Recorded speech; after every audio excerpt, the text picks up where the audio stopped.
Hello fragrance nerds, welcome back to another episode of Making Sense Make Sense, the podcast that's all about demystifying the wonderful world of fragrance. Here we explore the realm of scent, carefully navigating the fragrant waters to avoid any gatekeeping, snobbery or BS, searching for the promised land where fragrance is fun, accessible and for everybody. That is the mission. I'm Thomas Dunkley and I am your host, or to keep up the sailing metaphor, your skipper. It is my job to read the map and get us to our destination. You're all just very lucky that this is all about perfume and I'm much better at talking about fragrance than I am directing anybody anywhere with a map. Consider yourself lucky. For today's episode, I've got not one, but two guests. I'm joined by Ashna Roy and Julie Fwok, who are fragrance development managers at the fragrance house, Man. Man has been in business for over 150 years and is an independent, family-run fragrance house, creating fragrances for a wide range of products and brands. They're the home of perfumers like Mathieu Nardin, Ralph Schweiger, Mathilde Bijawi, Julie Massy, and many, many more. But we're not here to talk about perfumers. We talk a lot about perfumers, quite rightly, because we love perfumers and we wouldn't have perfumes without perfumers. But we also wouldn't have perfumes if we didn't have fragrance development managers. And today, it's the role of the fragrance development manager that we shine a spotlight on. The fragrance development manager, often known as the Evaluator, is a crucial part of the fragrance creation process. They're the person working between the perfumer and the brand, translating the brief each end and reviewing the submissions, ensuring that ultimately the client gets the fragrance they want. It's an essential role and one that we should talk about more. And that's what we're going to do today. We're going to talk about it. Ashna and Julie are going to talk us through the role, as well as touching on upcoming fragrance trends and how culture can shape our relationship with scent. It's a truly fascinating conversation with a really unique insight into a crucial part of the fragrance development process. So let's just dive straight in. Let's go overboard after a very brief word from our sponsors.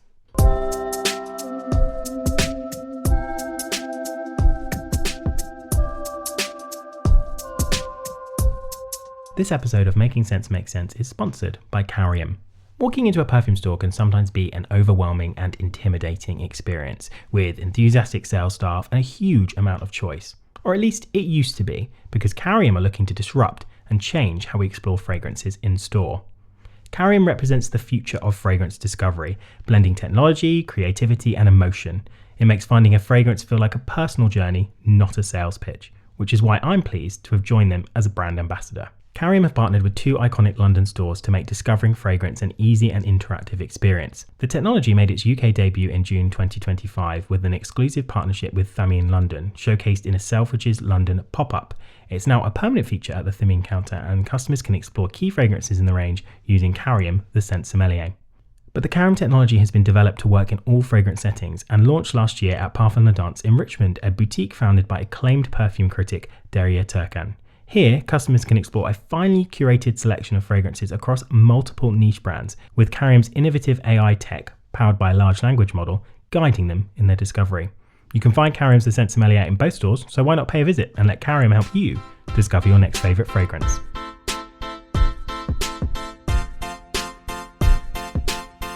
Ashna, Julie, this is such a treat to be joined not by one, but two of Man's fragrance development managers. It's a real thrill. How are you both doing today? Great. Very good, yeah. Yeah, really happy to be here. It's definitely going to be good. the highlight of my week.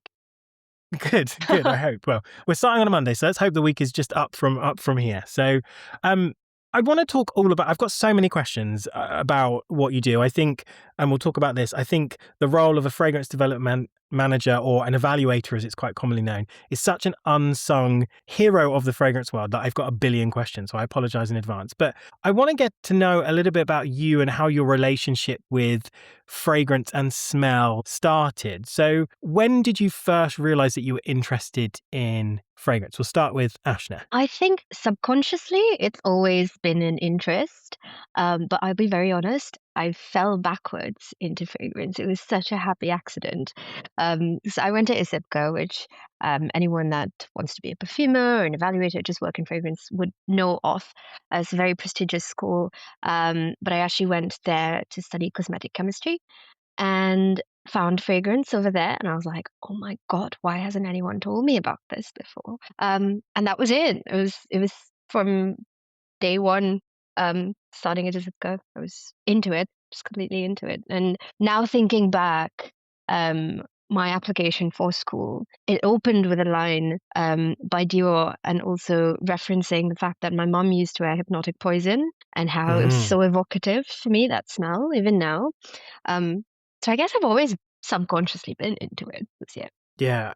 It's one of those fascinating things, isn't it? Fragrance is kind of there for a lot of people, I think, just in the background. Everybody interacts with it. But comes a point in your life where you start to consciously interact with it. And like you say, it's sort of, you fall backwards down the rabbit hole that you didn't realize was there, which I think is always really, really interesting. Really, how was it for you? When did you first realize that you liked fragrance or you had an interest? I think it's the same than Ashna. I always liked perfumes. When I was a kid, I was the one choosing the shower gel, the shampoo for the family because I like the smell. And I didn't know it was a job actually. So it's I discovered it after, but I could do this as my job. But yeah, I think it was always there, like Ashna mentioned. Like I was smelling the flowers in the garden, the lilac especially, and yeah. And can you remember the first fragrance that you bought for yourself that, you fell in love with? The first fragrance, it was the Yves Rocher. It's a French brand, and it was coconut. And I bought all of them. I think coconut, vanilla, the blackberry, which was very good and very cheap. And I was using it all the time. I love that. And I also love the discernment around the shower gel. Very, very important to have a good shower gel. Ashna, do you remember the first one you bought for yourself? Yeah, it was L'Odyssée by Issey Miyake. And I grew up in India, so it's really, really hot and humid. And I feel like that as a scent is so light and fresh, and pretty. Yeah, and I probably wore it for most of my early 20s. Wow. Yeah, I mean, it's a classic, isn't it? You can't go Yeah. wrong with L'Odyssée. Yeah. And I think one thing that really interests me is this idea of how our culture impacts our experience with scent and the reference points we have with it. And Julie, I know you grew up immersed in two cultures, in Chinese and French. How do you feel that shaped your relationship with scent and smell? I think, when I was younger, it was difficult to find like food and drinks and fruits that my dad wanted to cook with. So it was quite a challenge. So this is why I think I was lucky to have my dad to go in Paris quite far to buy the stuff for cooking. And I think this really helped me to explore new smells, new food, because it's not something that we were used to it at this time in France. I think today it's everyone is a bit more used to it, but at the time when I grew up, it was a bit more exotic, I would say. So yeah, I think I had more touch of what exotic smells like beforehand. The umami taste, the soya, the beans, the ginger, the durian. I knew this smell when I was little.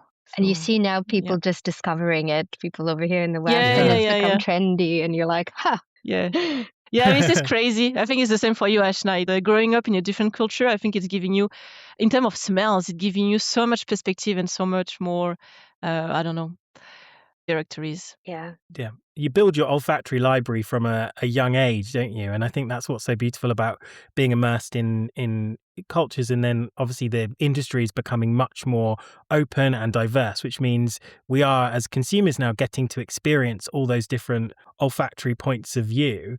Would you say that was the same for you, Ashna? So growing up in India, do you feel like you bring something now, working in an industry that's very dominated in Europe? Do you feel like you bring a different point of view with your work? I think so. I would like to think so, at least. But yeah, it was like Julie was saying earlier, you're exposed to so many, like such a large variety of smells that maybe, like in the West, people might think, oh, that's a bit odd. Or even in India, like the smell of cinnamon, for example, we use it in savory cooking.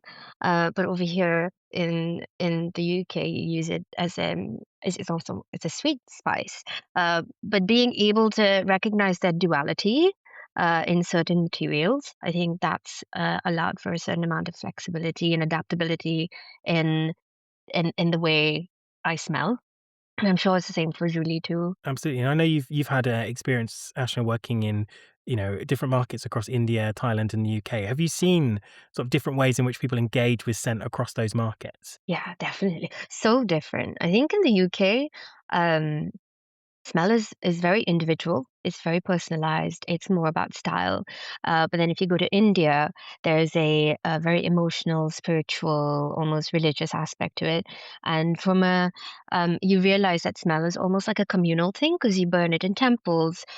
People have incense sticks burning on the streets. And so the air is full of smells constantly, good, bad, everything. And then in Thailand, I think it's more about freshness and hygiene. So at least when I was there back in the day, people used fabric softeners. They almost considered it as the smell of a fabric softener as their personal smell, but really signifying that freshness is really, really important.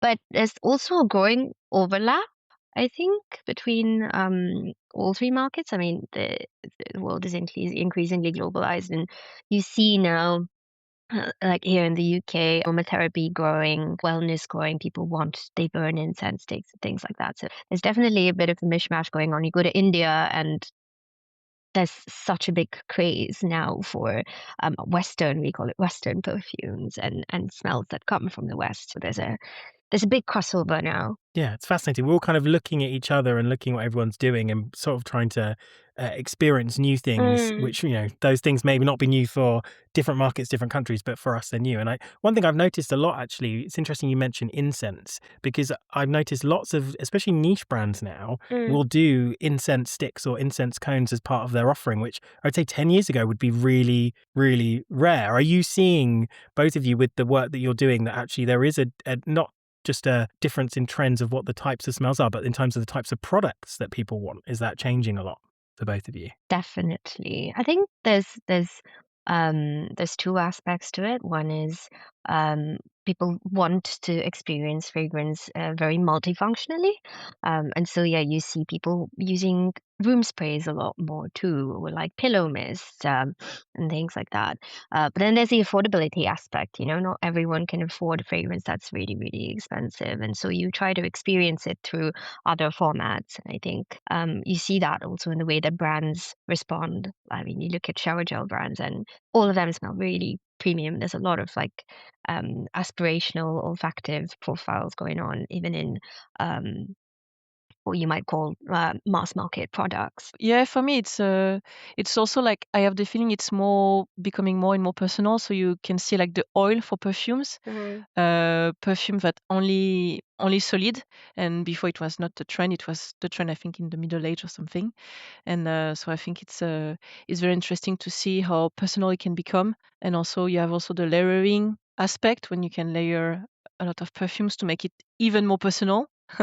To create your own perfumes. Yeah, it's that individualistic aspect, isn't it? People wanting something bespoke, something that's fully theirs, moving away from the idea of a signature scent, because people want to wardrobe, they want to wear more fragrance, but also giving it their own personal touch and experimenting and playing themselves, which I think is really, really, really fun.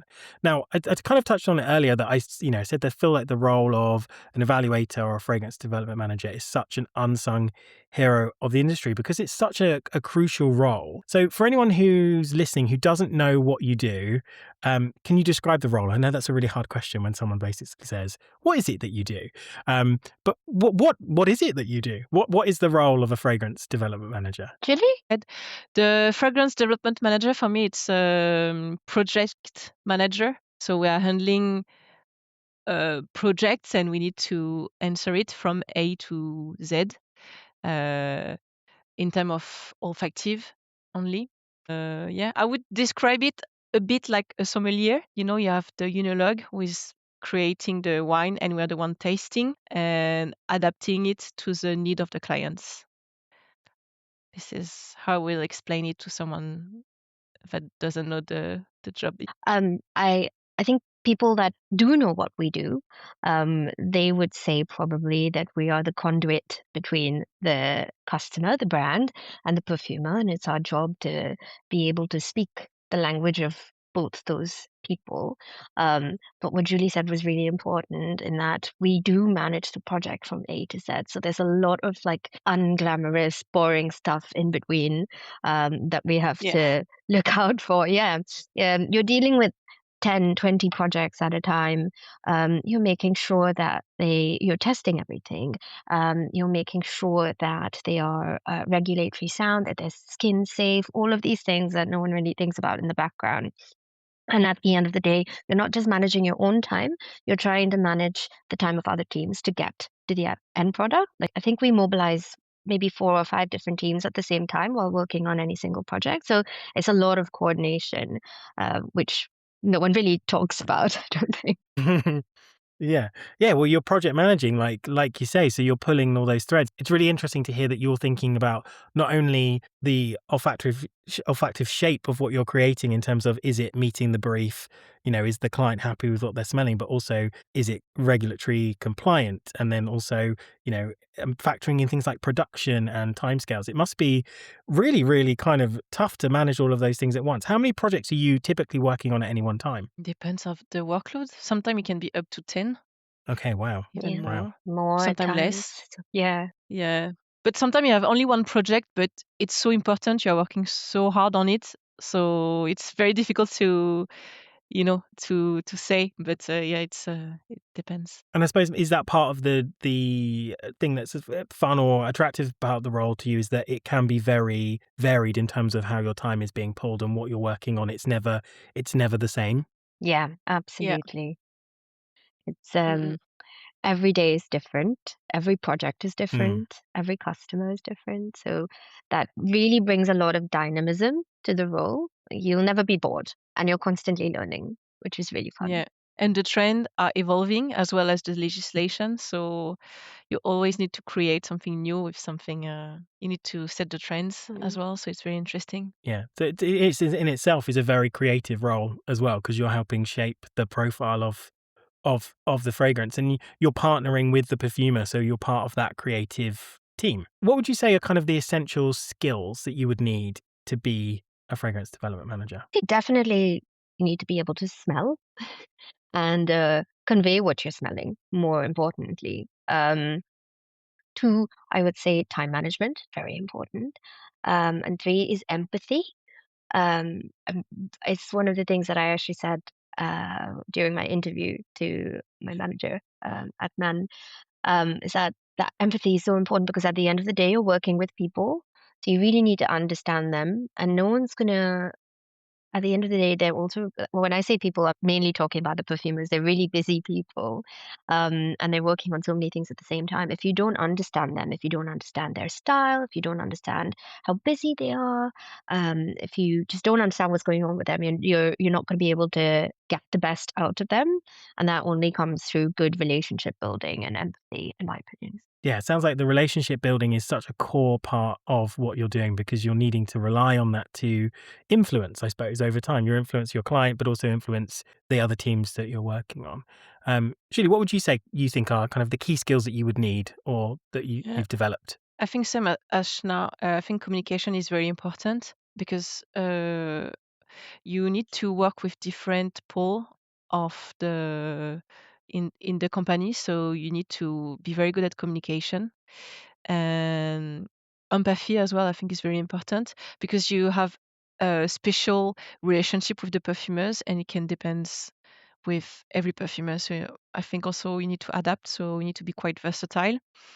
And for me, one of the key as well is to be passionate about perfumes, about fragrances in general, because you need to find a lot of ideas to develop, and you can find these ideas everywhere, like in readings, in books, in smells, in cooking, in restaurants. Everything can be an inspiration, and I think the trends can be set up not only in perfumes but like in fashion or in news way of living. So I think it's very important as well to be open to this lifestyle, I would say. And creativity and organization as well is key, because when you need to manage a lot of projects at the same time, is you need to be organized as well. Yeah, that's really interesting. I hadn't thought about it that way, that actually you have to be sort of open to culture and art in a way, because you're always needing to absorb inspiration wherever you go. I hadn't thought of Yeah. it that way. If you think about it, that's also how trends work, right? Especially in fragrance.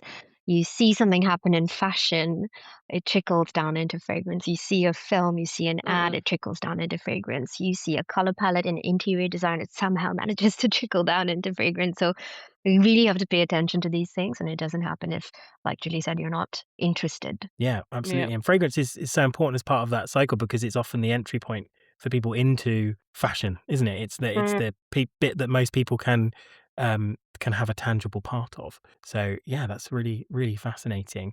Are you each working with multiple perfumers, or are you working sort of typically with one? And if you're working with multiple, how are you adapting your style depending on the perfumer that you're working with? We are working with different perfumers, and every perfumer is different. Every perfumer have a style, so you need to adapt. You realize very quickly how they are, and I think this is why also we are traveling a lot to meet the perfumers that we are working on. So yeah, you need to adapt, and I think this is one of the key quality of the FDM is to be able to adapt to every personality. So a bit like a chameleon, and I think I think we need to be very social in a way, like emotionally intelligent for this, because every perfumer has their style. Yeah. Yeah, and I imagine that some receive feedback in different ways, and some people are very visual, some people are very, others might be quite precious about the feedback, others might be quite open. So I imagine you're having to really get a lot of it is just that relationship building, getting to know them, and working out what works best for that individual. Ashna, how about you? Yeah, pretty much the same. Every perfumer is different. They're people at the end of the day. Yeah. But the more you learn about them, the more you learn about their style. It's quite funny because sometimes you smell something and you will just, not knowing who made it, and you just be like, oh, I think that's X perfumer. Just because they tend to have signatures, they tend to have raw materials that they like learn using. And so you also end up briefing out projects accordingly. So if I know I have something that's for a really ambery fragrance, I'll give it to Benjamin Balizot, for example. Not necessarily that, but yeah, you really learn very quickly how different each perfumer is, and then you learn to play with those. You learn to play to their strengths. Yeah, absolutely. And I suppose, how much time do you think it takes to build up that common language between you and a perfumer so that you can understand each other? Depends. Quite hard to quantify. Yeah. Yeah. Yeah, I don't know. How easy it is. How easy is it to make a friend? Yeah, it depends with some people. Yeah, it depends how awkward they are, I suppose. But I think it's also about I suppose for you it seems like quite a natural thing. You're not approaching it subjectively saying, well, I want to build this language with this person. It's a colleague that you're building a relationship with. So it probably just feels quite natural, and you're not thinking about it. What I thought was really interesting that you said there was how you'll get a brief and you'll start putting it in a certain direction because you know the perfumer's strengths, you know what they like working on. Do you ever think, oh, do you know what, this would be a really interesting challenge for this perfumer because it's really different from what they normally do? Is that something you ever think about, sort of pushing the boundaries a little bit? Yeah, definitely. I mean, if you're looking for something different, if say for example I have a brief and I know it's not to their strength, you automatically end up, like you said, assuming that maybe they're going to bring a twist to it that I hadn't envisioned. I'll go back to time. I think if we have the luxury of time, then yeah, because that's really experimentation at the end of the day. But I do think at the end of the day, every perfumer can cater to every brief. So it's just how they go about it. And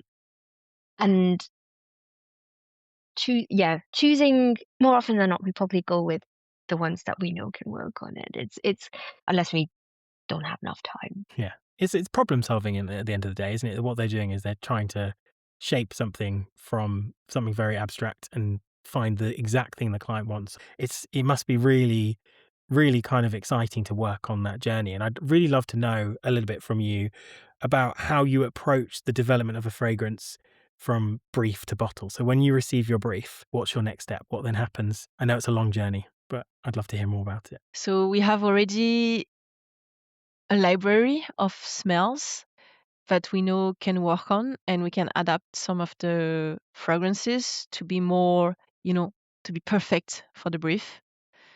And also you can have another idea coming from something different that you can think and work, and you are developing from scratch as well. Marketing. Yeah, marketing also, it's a very useful source of information. They have such brilliant ideas. They're amazing. So yeah, they give us a lot of ideas and we are feeding on them, and it's very inspiring. And yeah, do you have something else, Ashna? Yeah. I would say if we are the unsung heroes of fragrance, probably marketing. The marketing team is too, but a lot of that creative stimulus has to also it cannot come from um just an assumption that we make. So it really has to be trend led, and so marketing plays a very important role.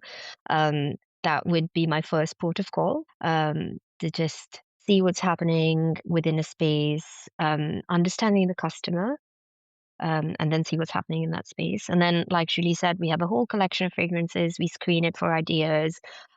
We try to look at what's happening in with other brands that are maybe similarly positioned, and then go and create from there. Um, and then it depends on what perfumer you choose to work with. Some of them prefer to have a starting point. So we look through that. They have these massive libraries that are just available Mm. to us, which is amazing. So we screen their libraries and find something for them to then work off of, twist, make a Franken fragrance. Or some of them like to have a completely blank board. So we just say, look, this is the idea. Can you work on it? And then from there on, it's just back and forth, back and forth, back and forth. But that creativity has to come from somewhere, and it usually comes from marketing. Yeah. So when, say, for example, you've done that, you've got your brief, you've had a bit of a look into what that could be shaping its way in terms of a fragrance, what marketing input is, whether we're going to start from a position of something we already have but want to adapt, or something completely from scratch. And then you get your first round of submissions from the perfumer. I'd be really interested to know, what does that conversation then look like when you've got those rounds of mods? Because I imagine it really depends. Sometimes they can be really, really close to what you think it needs to be. You're ready to kind of take them to the client, or it could be the opposite of that. So what's that first kind of conversation look like between the two of you? There is a step prior to that, which I'll say is Okay. really important not to miss out, is that because smell is so subjective, it's really important that we smell everything together. So before we Mm. go and feedback to the customer, normally we get together as a team, and we smell and we try, because I might not like a certain trial, but Claire and Julie and the other people or someone in marketing will be like, actually, no, that's really, really good. And that'll work. So it really takes away that internal bias that you might have as an Mm. individual. And the stubbornness, essentially. So we smell together, and then we take it to the perfumer. I mean, it's part of the job to either say, oh my God, that's bang on, you smashed it out of the park. Or Mm. just you turn around and say, look, I think it needs to be more impactful. I think we need to move up this note, move down this note. Yeah. And then again, it depends on the perfumers, because some of them like you to be really prescriptive. So you'll say, um, take this note up by 50%, or take it down by 10%. Or some might be like, leave it with me. And then they send you another 10 trials instead of 2. And they say, the next round you choose from those 10. Yeah, Mm. Yeah. yeah. And sometimes also they create something that you don't expect, but it becomes super brilliant as well. It's another perspective they can have, and I'm very happy to show this as well. So this is, for me, it's communication between the perfumers, the team, the marketing, everyone, to see what we can present, what is can be like maybe an idea that's out of the box, but we think can be very interesting as well to illustrate the brief. So yeah, Yeah, I it imagine that's quite depends. a good tool to have, because also it depends on your client's level of fragrance knowledge, doesn't it? Because I Mhm. suppose if you've got some who are, a perfume house that is, has lots of fragrances and has done this for a long time, they'll have a better understanding. But actually, I suppose sometimes if it's a newer brand or a brand that's not done fragrances before, to show them something outside of the box, I imagine could be quite an impactful thing to do, because they might be like, actually, we loved what we kind of thought we wanted, but we didn't know we could have this. So that must be Yeah, quite a fun thing to do. And I suppose you're having to manage all of that and think about, well, would the client be open to that? And then I suppose it's yeah. you, That must be an interesting challenge, I imagine. Yeah. For me, it's the FDM role is to understand what the client wants and also to take a step forward, like to showcase something that they will not think about it, but when they smell it, they will like, oh, this is amazing. We didn't think about it. It's a bit trend forward. So it's nice. Something also we need to handle. Yeah, and that's how the industry evolves, isn't it? Because, it's good to look at what everyone else is doing and look at the market to see trends. But also, if you want to be setting the trends, you kind of have to think of the thing that's not already out there. Ashna, you said something really interesting about talking about internal bias. And I think this must be the really hard thing about having to teach yourself to not think, well, do I like it or do I not like it? Because I suppose you have to remove yourself from it because you're not necessarily the customer. How hard of an adjustment is that for you when you first start? Obviously now I imagine it's quite natural, but... For me, it started at school. I still remember my raw materials teacher. I mean, we'd smell things like indole and skatol, and I don't want to say the word, but you know what it smells like. Yeah.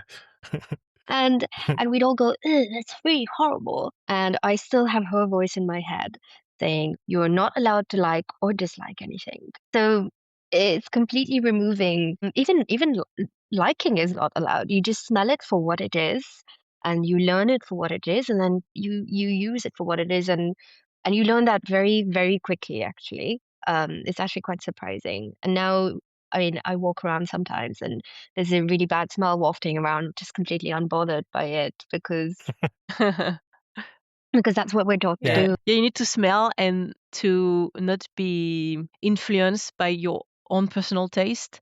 And you have to think what the client will like. Is it a great? It is a great perfume because you have a very nice blend of top note, middle note, bottom notes, these kind of things. If the performance is good, does it bring newness as well? And obviously you have your own judgment, but yeah, You need grow to to think. respect the stuff you don't like. Yeah, I mean, it's kind of liberating in a way, isn't it? Because you're getting to appreciate new things. Because like you say, you smell some materials. I remember first time I ever smelled Tuberose Absolute, I was like, why would anyone put this in a perfume? Yeah. Like it's and that's the beauty of perfumery, isn't it? That you can take something, as unpleasant as that and make it beautiful. I think that's really, really fun. Yeah. And also if you put only something that smells good in a perfume, like jasmine, if you don't put indole, it's not going to smell like jasmine. So it's very interesting as well to have also this duality.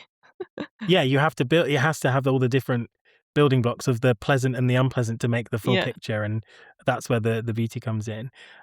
So one thing that I imagine must be really tricky in your role is this element of translation, and you have to take the client's thoughts and feedback and turn them into something tangible for the perfumer. So when they say it's too musky, you're trying to work out, well, what do you mean by too musky? And that must be really different for everybody. And I imagine some of the people that you're working with don't have the same advanced language or understanding of fragrance that you do. How do you develop that skill? Have you found that a challenge, and how have you built that? Asking the right questions. I think it's less about skill and more about asking the right questions. And you learn very quickly what questions to ask, because you also learn very quickly, say you're with a customer and as soon as you start talking to them whether they can or cannot describe what they're smelling. And so asking them what, for example, they think green means, because for us it's green cut grass. For them it might be cucumber or a pear. So really asking leading questions that gets you as much as possible, because we have the skills. We have both the olfactive jargon and we've got our layman's terms. The translation is easy. It's about understanding what the customer is saying more than anything else. Yeah.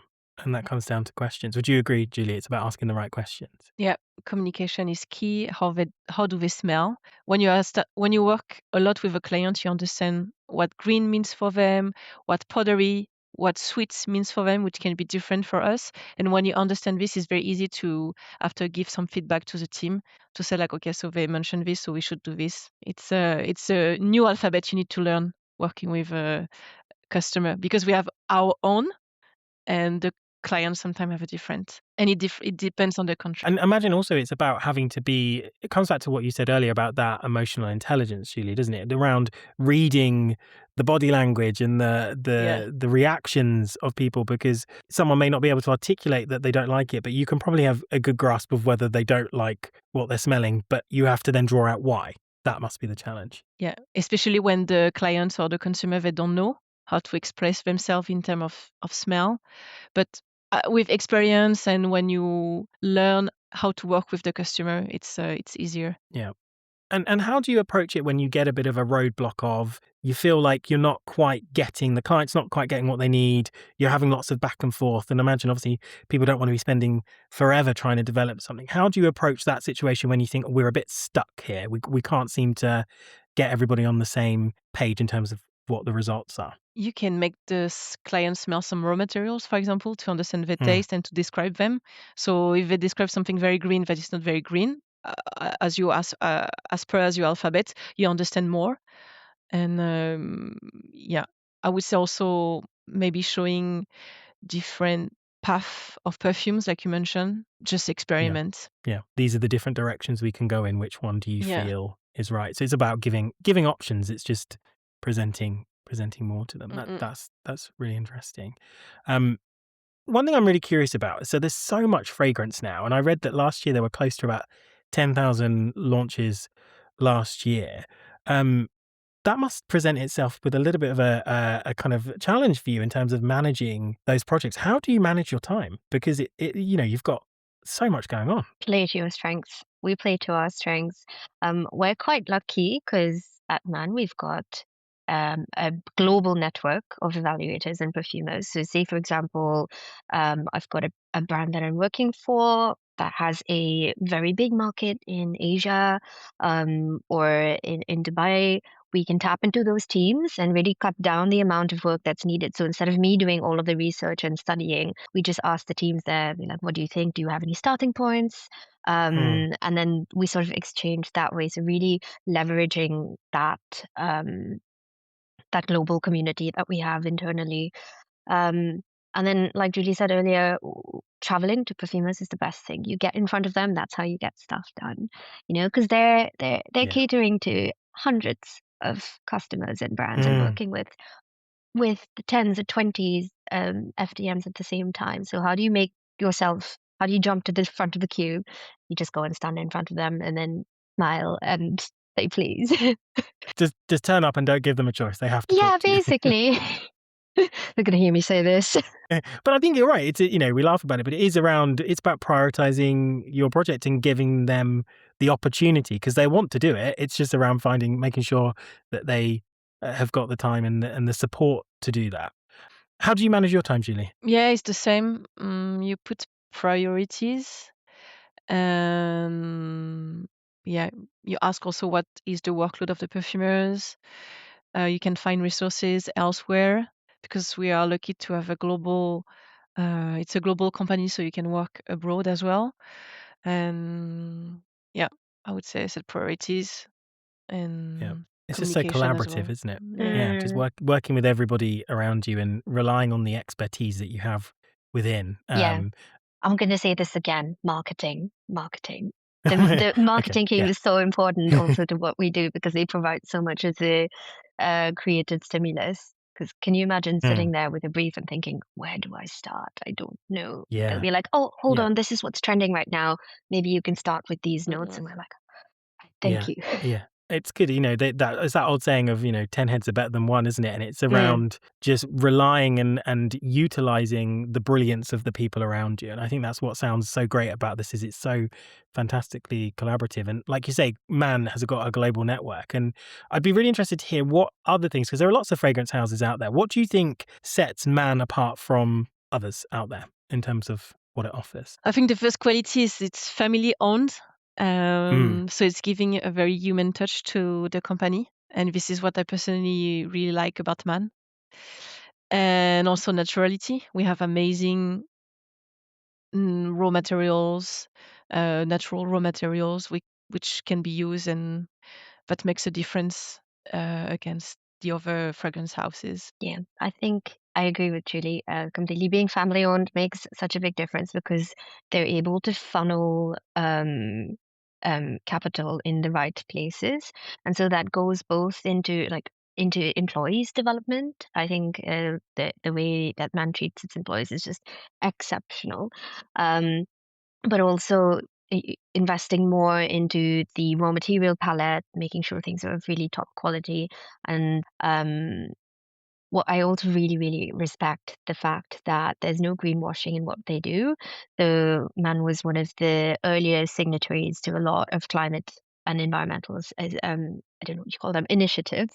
Um, Mm. and they really, really take it seriously. So it's really quite I'm very proud to work for a company like Man. Yeah.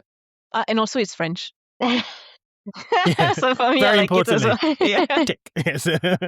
Very important on the list there. Yeah. And also you have this amazing roster of creative talent with this, these perfumers, the likes of Mathieu Nardin, Julie Massy, Veronique Nyberg, Ralph Schweiger. I could go on. There's a huge, huge list. What I really would be interested in hearing about is also how Man nurtures the talent of up and coming perfumers as well, because I know you have some more junior perfumers there that you work with as well, and what role you play in that development, because I guess as well you have so much experience that you can also help educate not just fragrance development managers and your colleagues, but also the perfumers you're working with. So it's a very open, long-winded question, but if anyone would like to take a stab at it. Well, for starters, we've got a perfumery school, which has an intake every 2 to 3 years. So that's where a lot of the talent comes from. And then they're sent off to different places, like all across the world. And that's where they really gain their experience. I think, we talked about exposure to different cultures earlier. That really feeds into their creative process. And then as evaluators, we try to be friends with them.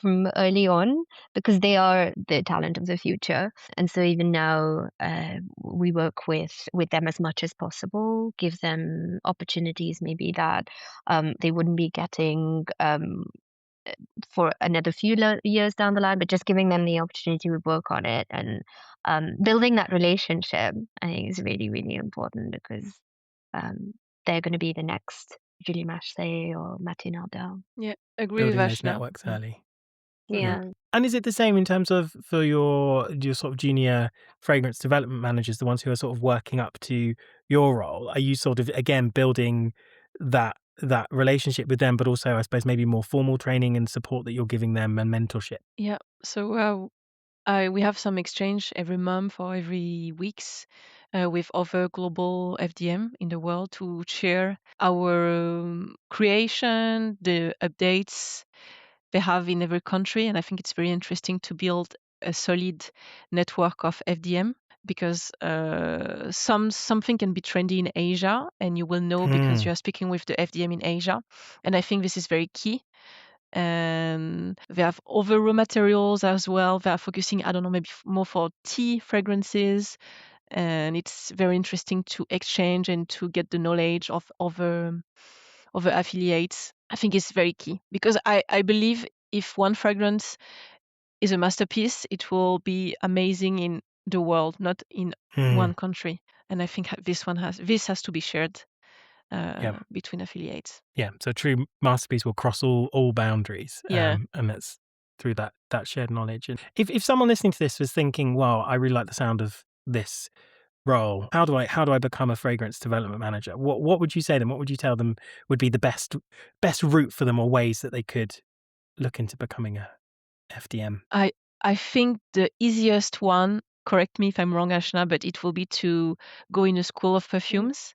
But also what you can do, because in some countries you don't have any schools, so you can also apply for jobs and already to be in an environment of perfume smelling and to talk with someone in evaluation or get to know the people in the perfume industry, I think is also very key, networking.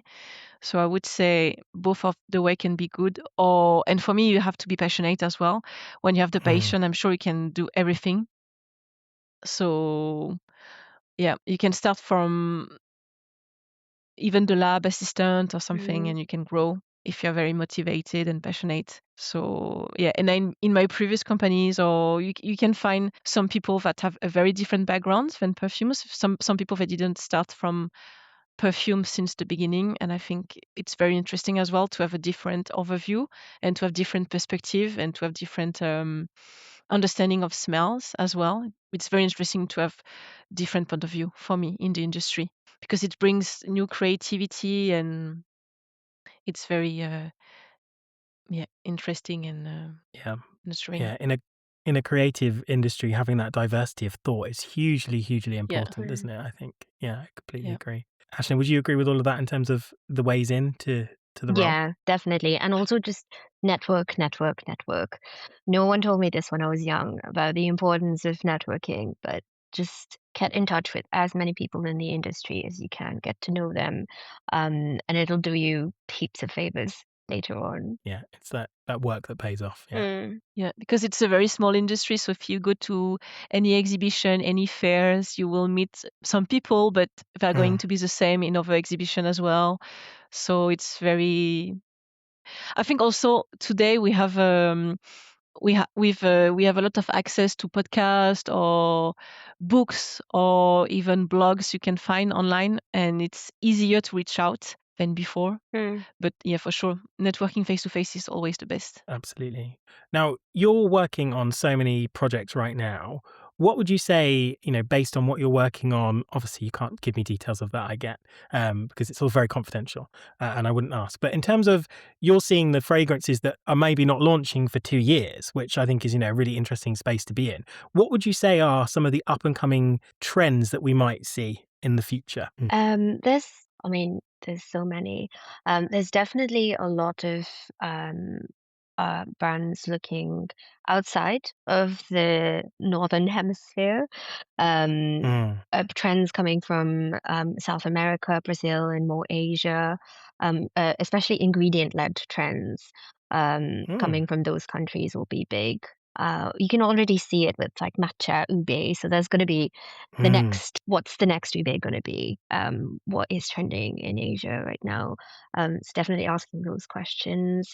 And this whole like really bready, savory trend. There's we saw BBW do a sourdough recently, but and then there's obviously Sniff, Creme Couture, but that taking those like gourmand notes, which have taken on a very sort of sweet, currently sweet face, will slowly start becoming more savory, and how to make that more wearable. That'll definitely be one of the trends to watch out for. It's fascinating, isn't it? Because it's almost like we come back full circle to what we were talking about at the beginning around seeing all these, discovering these new things that we haven't seen because they're so international.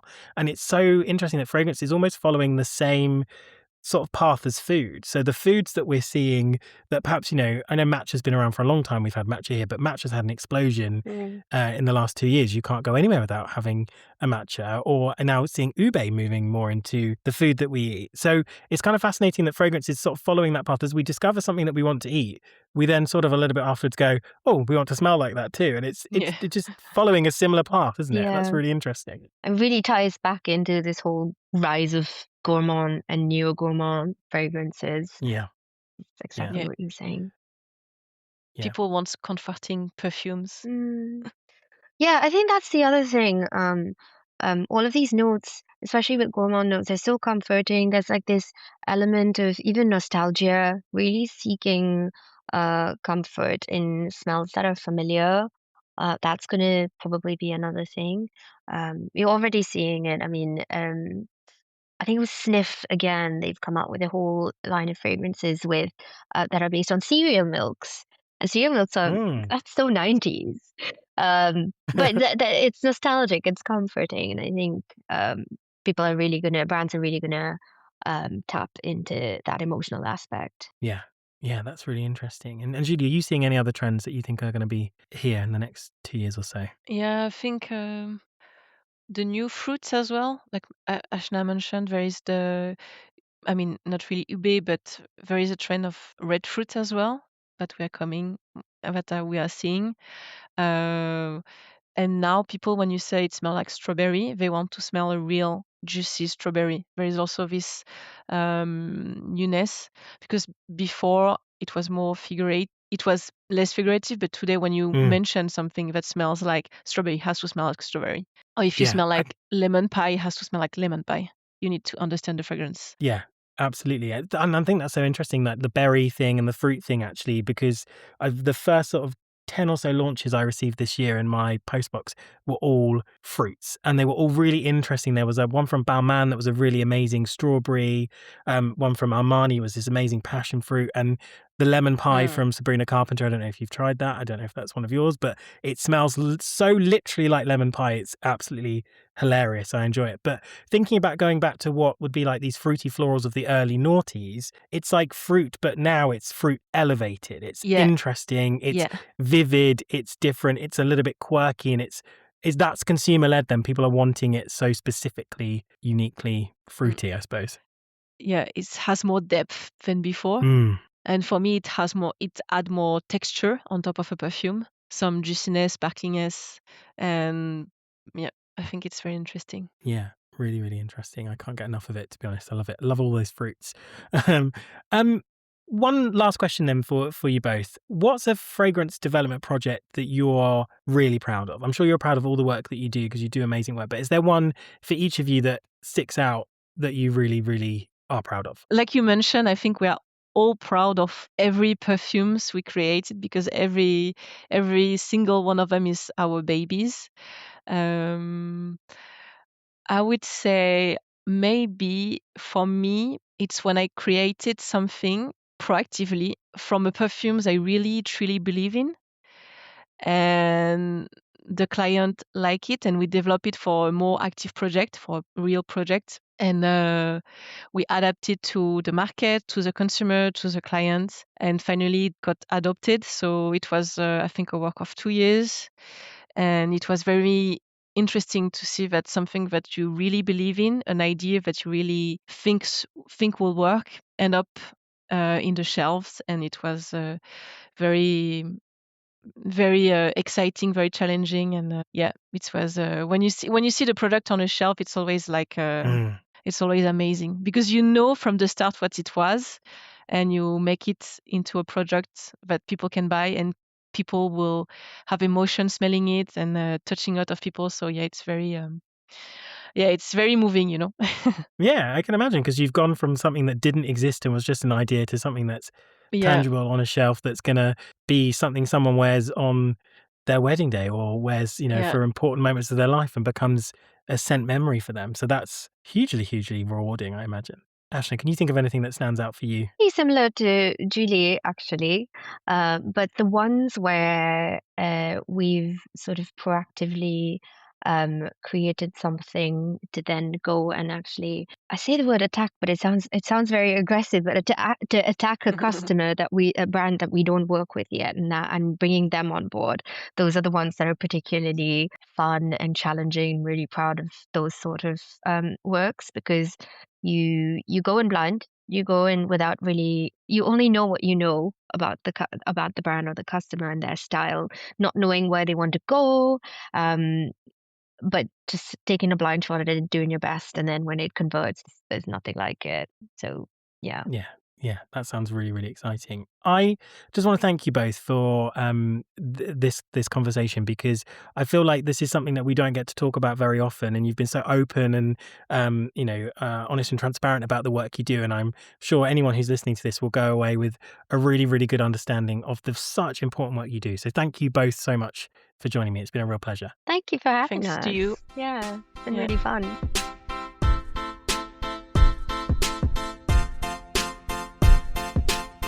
I thoroughly enjoyed that conversation with Ashna and Julie. It's nice to peek behind the curtain and get an insight into what it's really like to develop a fragrance. A huge thank you to both Ashna and Julie for taking part. It's funny that we spent some time there talking about this new gourmand trend, especially around the idea of savoury gourmands. Man is such a wonderful fragrance house. They were recently at Barnes Fragrance Fair, and they brought with them a tasting menu of fragrances that they'd created.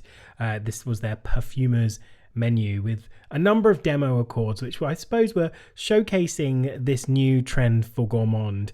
And they had scents that smelled like matcha and tiramisu and limoncello. But they also had the ultimate savoury fragrance there, which was garlic bread. And I just thought it was such a fun way to showcase the clever magic of perfumery, how perfumers can take individual components to create something so specific and recognizable, something like garlic bread. And do it in such a way that you feel like you are smelling